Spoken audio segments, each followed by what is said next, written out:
باش تماشاوان هجا و کنجی دزانن د 23 ایلون دا بانکaya Navbendiya Tirkiye faize daxist. Pişte daxistina faize pura duvizanda guerdin çebun. O lirayı Tirkiye hemberi pereydin nırxwanda kir. Ve nırxwandakirina tele jî bixura bihabûna xurek, gaz, ceyran û amûrê din anî.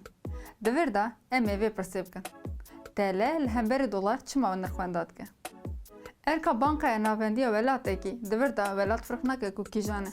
Lê erk yek e. û ev erk jî ev e. Hewceya bankaya Navbendî dibin bandora hikûmetê de nîn be.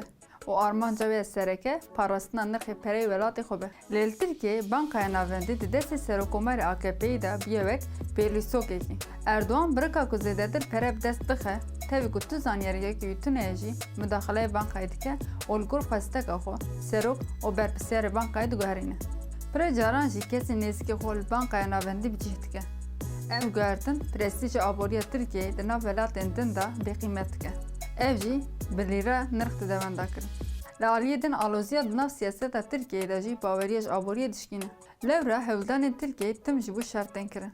û ji bo van şeran jî ji welatên derve li ser bihayê dolaran çektên kirin. Hûn jî dikarin bi çend lêkolînan encama têkîlat navbera şerê ku li hemberî Kurdan tê kirin û zêdebûna dolar da bibînin.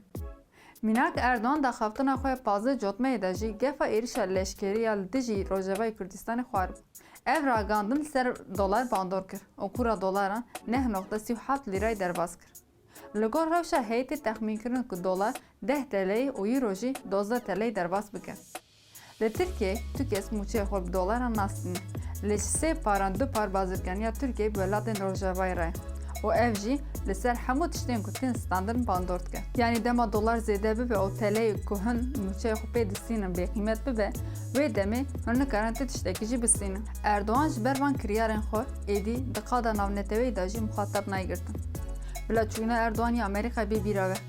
Bifikirin serokkomarê welatekî ji bo hevdîtinên dîplomasiyê biçe welatekî din, lê rayaderên wî welatê pê re hevdîtin nekin.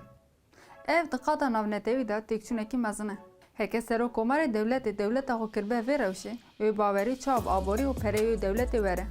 Îro zêdebûna dolar wê li firingî û balîcanê ku li bexçe xwe datîne jî bandor bike. Ve rast bîst, wê li ser firingî û balîcanê wê ku li bexçe xwe datîne jî bandor bike. Ji ber ku gubra tê bikaranîn ya ji derva tê kirin, an jî maddeyên ji derva tê standin hilberîna gubreyê tê kirin.